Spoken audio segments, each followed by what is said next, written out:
Hello hi friends, welcome back to my channel. Here is the top 5 OTT movies list. And list start చేసే ముందు ఒకే విషయం, and thanks for 400+ subscribers. అని చెప్పిన విధంగానే September ending లోపల 500+ subscribers వస్తే ఒక మంచి కంటెంట్తో వీడియోస్ నేను అప్లోడ్ చేస్తాను. అండ్ అలాగే ఈ వీడియో చేసి నేను చాలా కష్టపడుతున్నాను. So please like, share and subscribe to my channel. Let's dive into the video. ఈ లిస్ట్లో ఫస్ట్ మూవీ కిల్. 2023లో రిలీజ్ అయిన ఈ మూవీ నిఖిల్ నాగేశ్వర్ డైరెక్షన్ చేసినారు. ఇప్పుడు ప్రెజెంట్ డిస్నీ+ హాట్‌స్టార్లోకి స్ట్రీమింగ్ వచ్చింది. ఖచ్చితంగా చూడండి ఈ మూవీని. అండ్ మూవీ షార్ట్ అండ్ హార్డ్గా చెప్తాను చూడండి. మెయిన్గా యాక్షన్ మూవీస్ని ఇష్టపడేవాళ్ళు, థ్రిల్లర్ మూవీస్ని ఇష్టపడేవాళ్ళు, మెయిన్గా జాన్ విక్ సిరీస్ని ఇష్టపడిన వాళ్ళు అయితే ఈ మూవీని వదిలిపెట్టరు. చాలా బాగుంది. అండ్ మెయిన్ హైలైట్ విషయం ఏమంటే ఈ మూవీలో 2.5 hours ట్రైన్లోనే మూవీ సాగిస్తారు. అండ్ అందులో యాక్షన్ సీన్స్ పెట్టడం అనేవి టూ గుడ్. అండ్ ప్రతి ఒక్క యాక్షన్ సీన్ కూడా ఒకదాన్ని మించి ఒకటి ఉంటుంది అనమాట. ఈ మూవీ ఖచ్చితంగా మిస్ చేయొద్దని డిస్నీ+ హాట్‌స్టార్లో స్ట్రీమ్ అవుతుంది. అండ్ ఈ లిస్ట్లో సెకండ్ మూవీ వచ్చి పరాక్రమం. అండ్ ఈ మూవీ గురించి చెప్పుకోవాలంటే మెయిన్గా డ్రామాటిక్ మూవీ అనమాట. ప్రతి ఒక్క దాని గురించి కూడా మనం ఎంగేజ్ చేసుకుంటూ వస్తారు. అంటే లవ్ విధంగా అయినా కానీ, ఫ్రెండ్షిప్ విధంగా అయినా కానీ, అండ్ మెయిన్గా ఫ్రెండ్ చీటింగ్ విషయంగా, అంటే బ్రేకప్స్, లవ్ ఫెయిలియర్స్ గురించి, అండ్ అలాగే ఫాదర్స్ అండ్ ఎమోషనల్ సీన్స్ కూడా టచ్ చేయడం వల్ల చాలా హైలైట్ అయింది. అండ్ మెయిన్గా సిస్టర్ ఎమోషన్ని ఫస్ట్ నుంచి throughout the movie lock చేసినారు. అండ్ ఫస్ట్ హాఫ్ వరకు చాలా బాగుంది అన్నారు. సెకండ్ హాఫ్ చాలా మంది రివ్యూవర్స్ అయితే బాగాలేదన్నారు. సెకండ్ హాఫ్ కూడా చాలా బాగుంది. అండ్ మెయిన్గా బాగాలేదు, కొంచెం అంత సపోర్టివ్ క్యారెక్టర్ లేదంటే లాస్ట్ క్లైమాక్స్ ఓకే అనిపించింది, కానీ ఇంకొంచెం అక్కడ సెటప్ చేస్తుంటే బాగుంది అనిపించింది. కానీ మూవీ వన్ టైం అన్నా వాచ్ చేయొచ్చు. అండ్ ఈ మూవీ వచ్చి బండి సరోజ్ కుమార్ గారు డైరెక్షన్ చేశారు. ఆయనే డైరెక్షన్, ఆయనే హీరో, ఇంకా అన్నీ ఆయనే. కానీ బాగుంది అనమాట. ఖచ్చితంగా ట్రై చేయొచ్చు ఈ మూవీని. అండ్ ఈ మూవీ వచ్చి మీకు ఆహాలో స్ట్రీమ్ అవుతుంది, ఖచ్చితంగా చూడండి.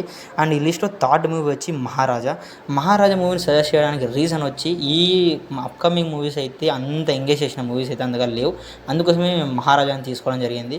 మహారాజా గురించి చెప్పాలంటే విజయ్ సేతుపతి ఒక మంచి క్యారెక్టర్ అనేది డెలివర్ చేసినారు ఈ 2024లో. ఖచ్చితంగా వాచ్ చేయండి. అండ్ ఈ మూవీ వచ్చి నెట్ఫ్లిక్స్లో ఉంది. అండ్ మెయిన్గా ఈ మూవీ గురించి చెప్పుకోవాలన్నట్టయితే ఈ మూవీలో ఫస్ట్ నుంచి లాస్ట్ వరకు కూడా ఎంగేజ్ చేస్తూనే ఉంటుంది. అండ్ లాస్ట్ ఎంగేజ్ చేసిన అంతసేపు హోల్డ్ చేసిన పాయింట్ని లాస్ట్లో రివీల్ చేయడం వల్ల, అండ్ రివీల్ చేసిన పాయింట్ చాలా సాటిస్ఫైడ్గా ఉంది. అండ్ ఒక మంచి గుడ్ మూవీ. అండ్ ఈ మూవీ ఖచ్చితంగా మిస్ చేయొద్దండి. ఈ మూవీ కూడా నెట్ఫ్లిక్స్లో అవైలబుల్గా ఉంది.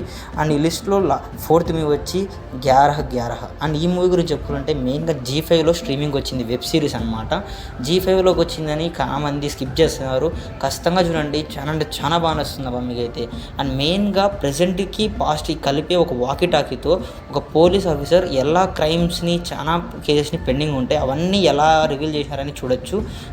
చాలా బాగుంది అబ్బా. నాకైతే ఫస్ట్ ఒక ఎపిసోడ్ చూసాను, దాని తర్వాత ఎక్కడ ఆపలేదు అబ్బా మూవీ. త్రూ అవుట్ అన్ని ఎపిసోడ్ కూడా కంప్లీట్ చేశాను. నాకైతే కడుపు నిండిపోయింది అబ్బా ఈ మూవీ చూసిన తర్వాత. అండ్ లిస్ట్లో ఫిఫ్త్ మూవీ వచ్చి రాజు యాదవ్. అండ్ రాజు యాదవ్ని చెప్పడానికి రీజన్ వచ్చి మెయిన్గా అది కామెడీ అండ్ డ్రామాటిక్ ఫిలిం. కానీ మేము దానికి చెప్పడం రీజన్ వచ్చి 4 మూవీలు కూడా అంత క్రూయల్గా చెప్పినాను. లాస్ట్ ఫిలిం కొంచెమైనా కామెడీ ఉండాలి కాబట్టి మూవీని చెప్తున్నాను. మెయిన్గా మన గెటప్ సీన్ గారి క్యారెక్టర్స్లో ఇది ఒక మంచి క్యారెక్టర్ అనమాట. త్రూ అవుట్ ద ఫిలిం ఆ స్మైలీ ఫేస్తోనే ఏదైనా కానీ, అంటే కామెడీ కూడా అందులోనే చూపిల్ల, ఎమోషన్ అయినా అందులోనే చూపిల్ల, లవ్ అయినా అందులోనే చూపిల్ల, ఇంకా ఏడుపు కూడా అందులోనే చూపించడం వల్ల ఆయన ఒక మంచి క్యారెక్టర్ బేస్ చేసినారు. First half and second half చాలా సాటిస్ఫైడ్ ఉంది. అండ్ లాస్ట్లో ఎమోషనల్ టచ్తోనే ఎండింగ్ చేసినారు. It's a good film. ఖచ్చితంగా ఈ మూవీస్ని ఈ వీకెండ్స్ ఎంజాయ్ చేయండి. అండ్ ఈ వీకెండ్లోనే మన ఎన్టీఆర్ మారి మూవీ కూడా రిలీజ్ ఉంది. దాని రివ్యూ కూడా ఖచ్చితంగా చెప్తాను, అది కూడా వింటారని ఆశిస్తున్నాను. అండ్ ఇది ఫ్రెండ్స్ పరిస్థితి. మళ్ళీ కొత్త రివ్యూస్తో మళ్ళీ ముందరకు వస్తాం. అంతవరకు బై ఫ్రెండ్స్.